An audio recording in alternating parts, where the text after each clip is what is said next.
Hoy empezamos una parte nueva de redirección. Hoy comenzamos la historia. Okay. No cualquier historia.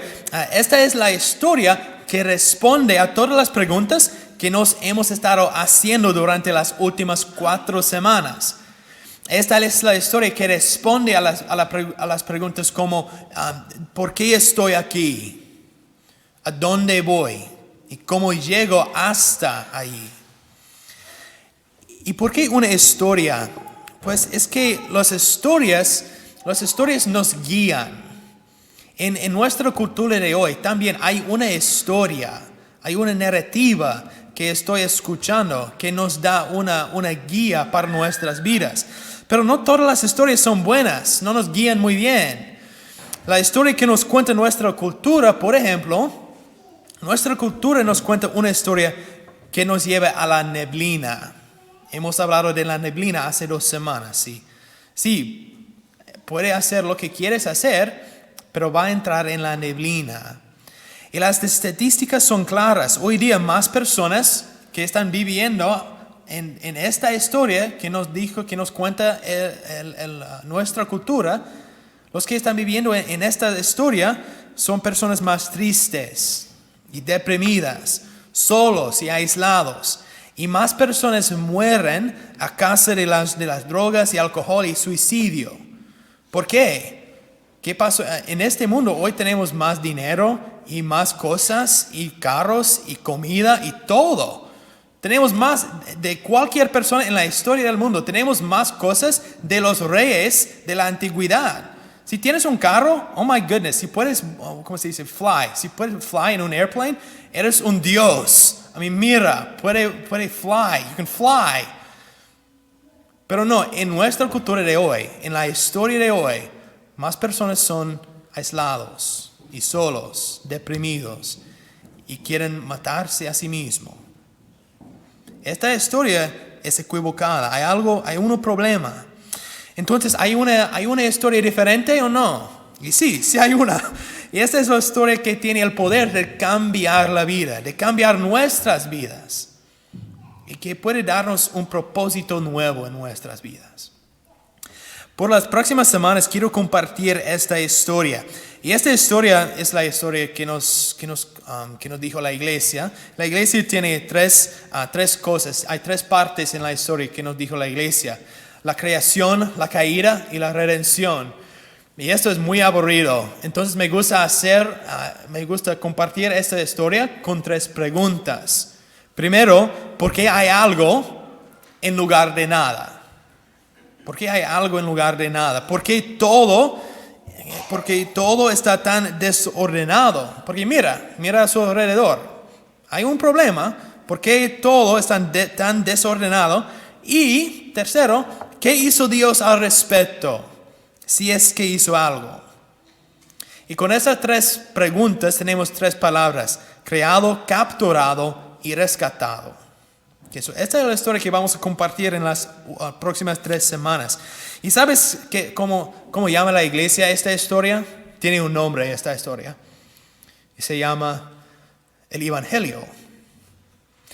Sabemos los 4 evangelios, ¿sí? Mateo, Marcos, Lucas y Juan. Pero este es el Evangelio. Evangelio es una palabra que significa las buenas noticias. Pensamos en las buenas noticias como buena noticia de los Chiefs ganó el Super Bowl. Buena noticia, qué bueno. Pero no, esta es noticia que puede cambiar tu vida. San Pablo, en su carta a los romanos, él escribió que el Evangelio es poder. Y esta palabra que usó para poder es la misma palabra a la que derivamos la palabra dinamita. Entonces, esta noticia, esta historia, las buenas noticias, es una historia explosiva. Es una historia que puede cambiar tu vida. Esta es la historia que nos cuenta la iglesia. Así que hoy, al comenzar con esta historia, queremos responder a 3 preguntas. 3 pasos muy, muy sencillos hoy día. Primero, ¿qué estoy leyendo cuando abro la Biblia? A veces hay mucha confusión alrededor de la Biblia. Entonces, tenemos que hablar por un momentito sobre qué estoy leyendo cuando abro la Biblia, especialmente el libro de Génesis. Segundo, ¿por qué hay algo en lugar de nada? Qué bueno. ¿Y cuál es el plan original de Dios para la humanidad? Especialmente no para la humanidad, para mí, yo mismo. ¿Cuál es el plan de Dios para mí como humano? Entonces, primero, ¿qué estoy leyendo cuando abro la Biblia? Especialmente cuando abro el libro de Génesis. Muchas personas, especialmente muchos jóvenes, creen que la Biblia no vale nada. ¿Por qué? Porque han aprendido algo de ciencia y piensan que la Biblia no es verdad, no es cierto.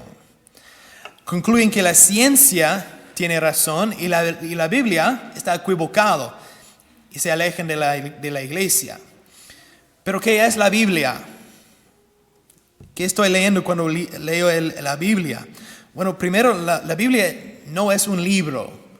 La Biblia es una colección de libros, 73 libros, escritos y recopilados a lo largo de 1000 años. No es un libro, hay un autor, hay muchos autores y ellos vivieron en muchas culturas y en muchas épocas de la historia del mundo. Y también este libro, la Biblia, tiene muchos géneros. Por ejemplo, poesía, salmos, cantos, colecciones de dichos, documentos legales. Hay documentos legales en la Biblia. Canciones, letras, cartas, historia, apocalíptico, más y más y más. Muchos géneros. Pero hay un género que no tiene la Biblia. ¿Sabes cuál es el género que no tiene la Biblia? Ciencia. La Biblia no tiene ciencia. No es un libro de ciencia. Entonces la Biblia comunica la verdad, muchas verdades, pero comunica la verdad en una variedad de maneras, no de una manera científica. Okay. Los primeros 2 capítulos de Génesis son el ejemplo más grande de esto. Los capítulos 1 y 2 de Génesis no intentan enseñarnos verdades científicas. Okay. El capítulo 1 de Génesis no está tratando de enseñarnos que Dios hizo el mundo en 7 días literales de 24 horas cada uno. No. Sí, la Biblia dice esto, pero esa no es la verdad que la Biblia está tratando de comunicar. El capítulo 1 de Génesis es como poesía. Y el capítulo 2 de Génesis cuenta otra historia de la creación. Entonces, ¿qué está tratando de decir el autor de Génesis? No lees esto como ciencia. Este libro no es un libro de ciencia. Génesis 1 y 2 nos están enseñando la verdad, pero no una verdad científica. ¿Me entiendes? Ok. Entonces, ¿cuál es la verdad? ¿Cuál es la verdad que nos enseña Génesis 1 y 2?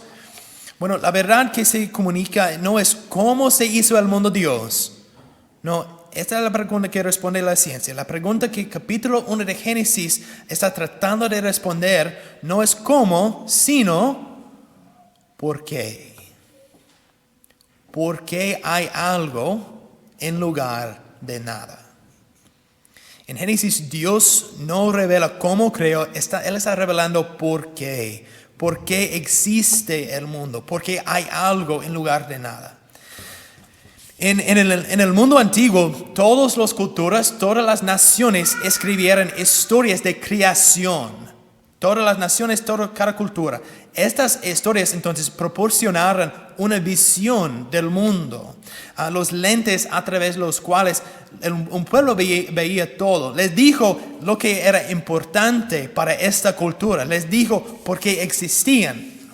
Pero de todas estas historias de creación, Génesis, en la Biblia, Génesis es única. Los demás son iguales, más o menos, pero Génesis es absolutamente único. Todas las otras historias de creación son casi iguales, ¿ok? En estas historias hay muchos dioses, muchísimos dioses, y ninguno de ellos es bueno. son malos y violentos y lujuriosos, codiciosos, son muy, muy malos.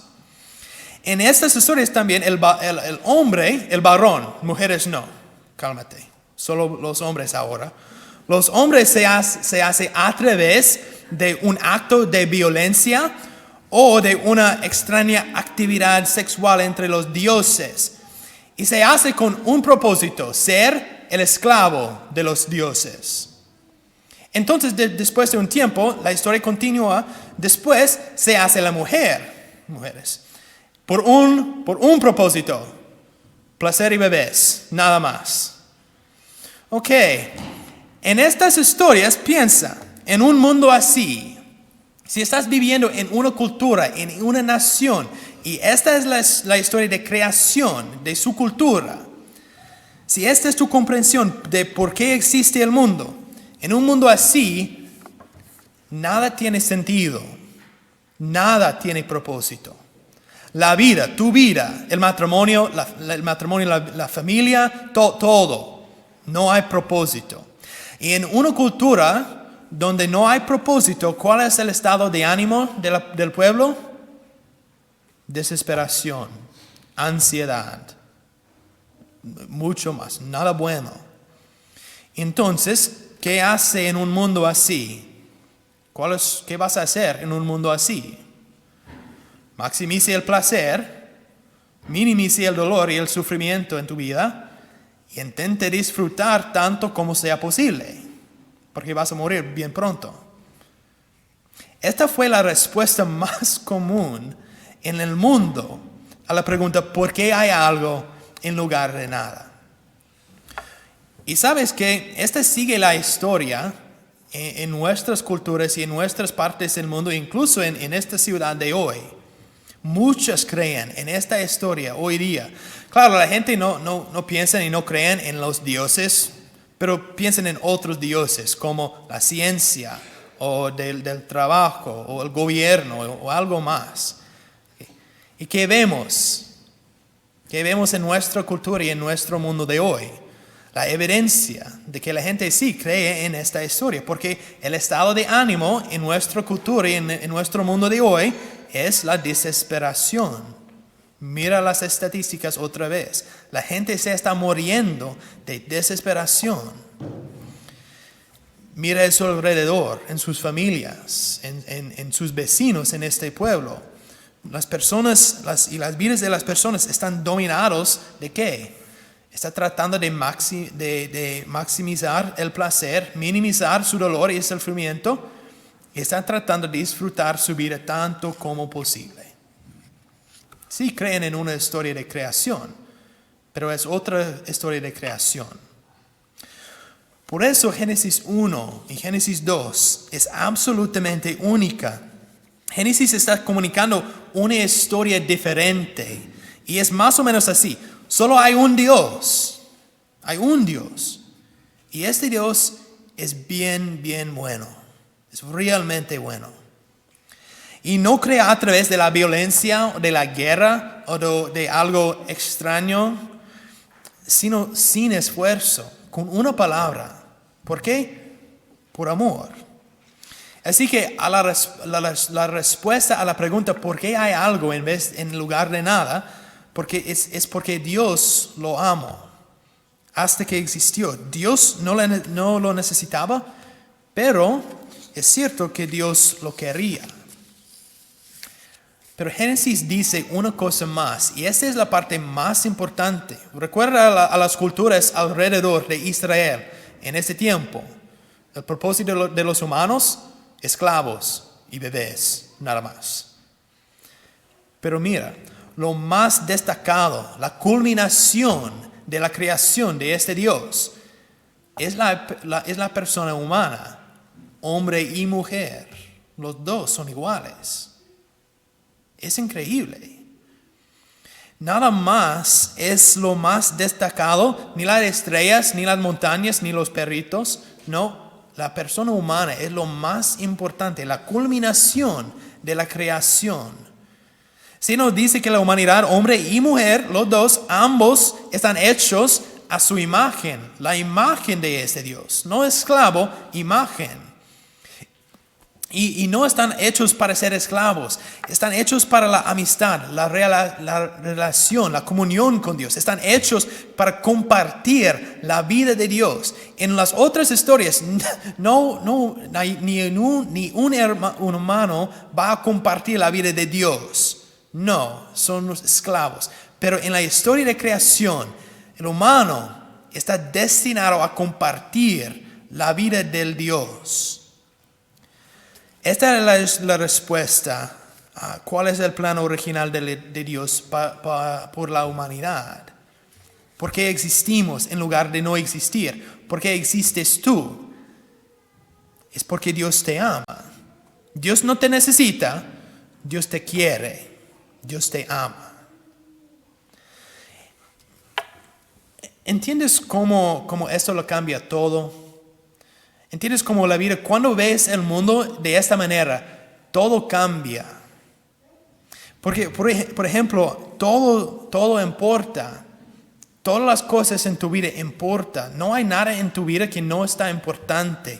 Tú importas. Tú le importas a Dios. Tienes un propósito para estar aquí, para existir. Eres amado. Todo cambia cuando esta es la historia a la que escuchamos. La historia que se nos ha propuesto comienza con esta simple verdad. En este universo, entre todas las estrellas, todas las montañas, todos los planetas y galaxias, hay una criatura a la que Dios que te ama. Hay una criatura a la que Dios ama más. Y eres tú. No ustedes, tú. Nuestra cultura está llena de miedo y de ansiedad, de incertidumbre, de confusión, y creen la historia equivocada. Pero se nos da la verdad, y es una verdad que corresponde a nuestro corazón. Génesis nos enseña que la razón por la que existimos, por la que existe todo, es porque Dios, en su amor, en su deseo de compartir su vida con otros, Él habló todo en ser. La verdad que quiere compartir Génesis es que eres amado. Tienes un propósito. Tú eres elegido. En esta misa, en esta Eucaristía, Dios nos llama a participar otra vez en su vida divina. Él quiere, hasta el día de hoy, Él quiere compartir su vida con nosotros. Entonces tenemos la decisión. ¿Quiero vivir la historia del mundo o quiero vivir la historia de Dios? En esta historia, nuestro propósito y nuestro destino es compartir la vida del Dios. En la otra historia, nuestro destino es ser esclavo y morir. Para mí es fácil, pero sí, esta es la decisión. Voy a vivir con la historia del mundo o voy a vivir la historia de Dios.